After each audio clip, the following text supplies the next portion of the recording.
بسم اللہ الرحمن الرحیم۔ السلام علیکم۔ حضرت آدم علیہ السلام کی توبہ کا قصہ۔ حضرت آدم علیہ السلام اور ان کی بیوی حضرت حوا جنت میں آرام سے زندگی گزار رہے تھے، مگر انہیں ایک تنبیہ کی گئی تھی کہ جنت میں فلاں درخت ہے، اس کے پاس نہ جانا اور نہ اس کا پھل کھانا۔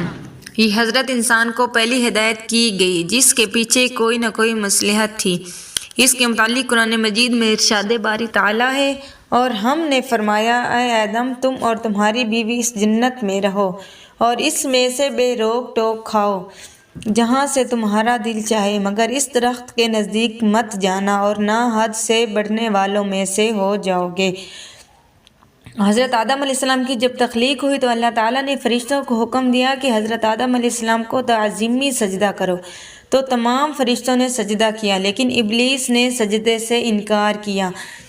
تو اس پر اللہ تعالیٰ نے اس سے پوچھا کہ تجھے کس چیز نے سجدہ کرنے سے روکا ہے؟ تو اس نے جواب دیا کہ میں اس سے بہتر ہوں، کیونکہ یہ انسان مٹی سے بنایا گیا ہے اور میں آگ سے بنا ہوں۔ آگ مٹی سے بہتر ہے، اس لیے میں اس سے بہتر ہوں، لہٰذا میں بہتر ہو کر اس کمتر کو کیوں سجدہ کرتا؟ چنانچہ اللہ تعالیٰ نے شیطان کو اس کی نافرمانی پر اپنی بارگاہ سے مردود اور ذلیل کر کے نکال دیا۔ پھر فرمایا کہ تجھ پر اللہ تعالیٰ کی اور اس کے فرشتوں کی اور اس کے بندوں کی قیامت تک لعنت رہے گی۔ لیکن شیطان نے قیامت تک کے لیے مہلت مانگ لی اور انسانوں کی آنکھوں سے پوشیدہ رہ کر انسان کو گمراہ کرنے کی سوچ میں لگ گیا۔ پھر کہنے لگا تیری عزت کی قسم کہ میں تیرے بندوں کے سوا ہر ایک چیز کو گمراہ کروں گا۔ پھر ابلیس لعین نے یہ بھی کہا، بولا جب تو نے یعنی اللہ تعالیٰ نے مجھے ہدایت سے محروم کر دیا ہے تو میں ان کی ناک میں تیری سیدھی راہ پر بیٹھوں گا، پھر انہیں بھٹکانے کے لیے اور ان کے آگے سے اور پیچھے سے اور دائیں سے اور بائیں سے ان پر آؤں گا اور اکثر کو ناشکرے کر دوں گا۔ تو اس کے جواب پر رب ذوالجلال نے فرمایا یہاں سے رسوا اور مردود ہو کر نکل جا، تو جو کوئی ان میں سے تیری راہ پر چلے گا تو میں ان سب سے دوزخ کو بھر دوں گا۔ اس طرح ایک اور مقام پر فرمایا گیا، کہا تو یہ ہے کہ میں سچ ہی فرماتا ہوں، بے شک میں ضرور تیری پیروی کرنے والوں سے جہنم کو بھر دوں گا۔ اس کے بعد اللہ تعالیٰ نے سیدنا آدم علیہ السلام کو بھی ابلیس سے ہوشیار رہنے کی تاکید کی۔ پھر ہم نے کہا اے آدم یہ تیرا اور تیری بیوی کا دشمن ہے، کہیں تمہیں جنت سے نہ نکلوا دے۔ انسان کی چونکہ یہ ایک فطری خواہش ہے کہ وہ ہمیشہ ہمیشہ زندہ رہے۔ شیطان کسی بہانے سے حضرت حوا کو کہا کہ تم شجر ممنوعہ کا پھل کھا لو تو ہمیشہ کے لیے زندہ رہو گی اور فرشتہ بن جاؤ گی، اور فرشتوں کے لیے موت نہیں۔ قرآن مجید میں یہ بات یوں بیان ہوئی ہے، اور ابلیس نے کہا کہ تمہیں تمہارے رب نے اس درخت سے منع نہیں کیا، فرمایا مگر اس لیے کہ میں تم فرشتے نہ ہو جاؤ، ہمیشہ زندہ رہنے والے ہو جاؤ، اور ان سے قسم کھائی کہ میں تم دونوں چیزوں کا خیر خواہ ہوں۔ تو اس پر ان دونوں کو فریب پر مائل کر لیا، چنانچہ حضرت حوا شیطان کی اس چال میں آ گئی اور شجر ممنوعہ دونوں یعنی حضرت آدم اور حضرت حوا علیہ السلام نے کھا لیا، جس سے جتنی جنتی لباس اتر گیا اور دونوں کی شرمگاہیں کھل گئیں اور جنت میں ادھر ادھر بھاگنے لگی اور پتوں سے اپنے جسم ڈھانپنے لگے۔ اللہ تعالیٰ کے حکم کی پابندی نہ کرنے کے سبب دونوں کو حکم ہوا کہ زمین پر اتر جاؤ، یعنی یہاں سے چلے جاؤ، میری قربت سے دور ہو جاؤ، کیونکہ نافرمانی میرے قرب میں سے نہیں رہ سکتے۔ حضرت آدم علیہ السلام نے حضرت حوا کی طرف دیکھا اور فرمایا کہ یہ پہلی شامت گناہ ہے، چنانچہ ان کو زمین پر اتار دیا گیا اور حکم دیا گیا کہ تمہاری سزا ہے کہ زمین میں اپنا رزق تلاش کر کے کھاؤ، اور عورت کے لیے یہ امر باعث تکلیف گھر لیا گیا، اور عورت درد ذات سے بچہ جنے گی، اور یہ دونوں احکام نسل آدم کے لیے تا قیامت ٹھہرے۔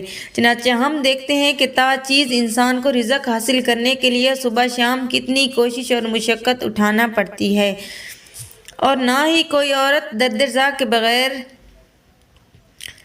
جنم دے سکتی ہے۔ بالآخر غفور الرحیم نے آپ کو نظر کرم سے نوازا اور آپ کو خطا معاف کرانے کا ایک طریقہ سکھا دیا۔ ارشاد فرمایا پھر سیکھ لیا آدم نے اپنے رب سے چند کلمے، تو اللہ تعالیٰ نے ان کی توبہ قبول کر لی، بے شک وہی ہے بہت توبہ قبول کرنے والا، نہایت رحیم رحم فرمانے والا۔ آپ نے جن کلمات سے دعا فرمائی تھی وہ یہ ہیں: اے ہمارے رب، تیری فرمانی کر کے ہم نے اپنی جانوں پر بہت ظلم کیا ہے، اور اگر آپ نے ہم پر رحم نہ فرمایا تو ہم نقصان اٹھانے والوں میں سے ہو جائیں گے۔ حضرت علی مرتضیٰ کرم اللہ وجہہ سے مرفوعاً روایت ہے کہ جب حضرت آدم علیہ السلام پر عذاب ہوا تو آپ فکر توبہ میں حیران تھے۔ اس پریشانی کے عالم میں یاد آیا کہ وقت پیدائش میں نے سر اٹھا کر دیکھا تھا کہ عرش پر لکھا ہوا تھا: لا الہ الا اللہ محمد رسول اللہ۔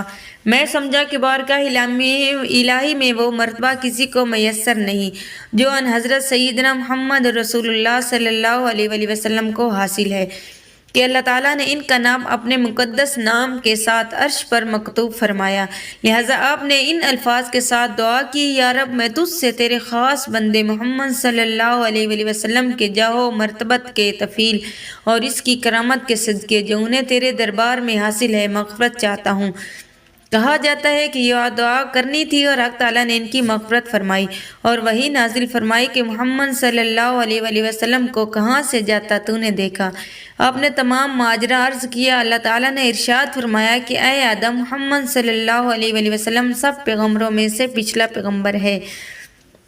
تمہاری اولاد میں سے اگر وہ نہ ہوتا تو تم کو بھی پیدا نہ کرتا۔ اس سے معلوم ہوا کہ اللہ تعالیٰ نے اپنے بندوں کی توبہ قبول فرماتا ہے۔ ایک اور جگہ پر آتا ہے کہ کوئی شخص برا کام کر بیٹھے یا اپنی جان پر ظلم کر بیٹھے تو پھر توبہ اور استغفار کرے تو وہ دیکھ لے گا کہ خدا اس کی توبہ قبول کر لے گا۔ اللہ تعالیٰ توبہ قبول کرنے والوں کی توبہ قبول کرنے والا ہے اور بڑا رحیم ہے۔ حضرت آدم علیہ السلام کی توبہ قبول کرنے کے بعد اللہ تعالیٰ نے ان کو اور اولاد آدم کو ایک مقررہ مدت کے لیے زمین پر سکونت اور قرار دیا۔ حضرت آدم علیہ السلام کو اللہ تعالیٰ سے کتنی قربت تھے، کتنی آرام دہ اور بابرکت زندگی بسر کر رہے تھے، کتنی فضیلت اور عزت تھی، مگر ایک چھوٹی سی لغزش نے آپ کو جنت سے نکالا ہوا انسان بنا دیا اور پھر آپ کو توبہ کی طرف رجوع کرنا پڑا۔ چنانچہ دنیا کے بڑے سے بڑے انسان سے بھی اگر کوئی غلطی یا اللہ تعالیٰ کی نافرمانی سرزد ہو جائے تو توبہ کی طرف رجوع کرنا پڑے گا، اور وہ توبہ سے کسی بھی چیز میں مستقلی قرار نہیں دیا جا سکتا۔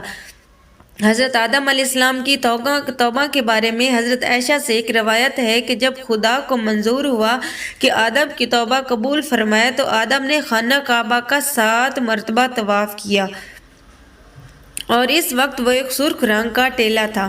پھر 2 رکعت نماز ادا کی اور کہنے لگے: اے اللہ، تو میری مخفی اور ظاہر باتوں کو جانتا ہے، میری مغفرت قبول فرما، تو میری حاجت سے واقف ہے، میری درخواست پوری فرما۔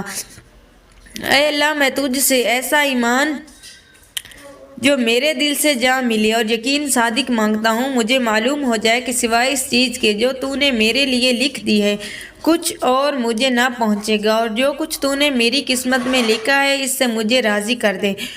خدا تعالیٰ نے ان کے پاس وحی بھیجی کہ اے آدم، میں نے تمہارے گناہ بخش دیے۔ جو کوئی تمہاری اولاد میں سے تمہارے پاس تمہاری طرح دعا کرتا ہوا آئے گا میں اس کے گناہ بخش دوں گا اور دنیا اس کے پاس آئے گی۔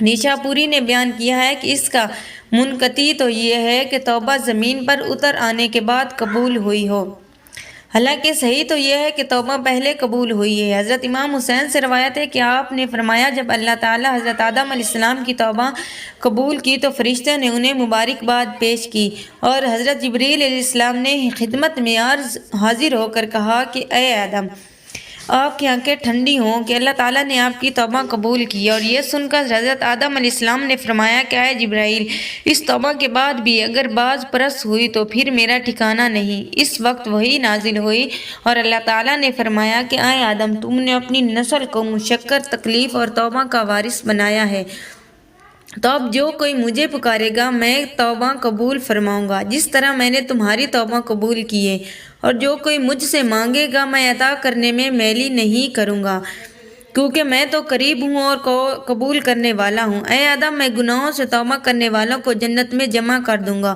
اور ان کو ان کی قبروں سے شاداں اور فرحاں اٹھاؤں گا اور ان کو ان دعاؤں کی قبولیت کے باعث قبروں سے شاد نکالوں گا۔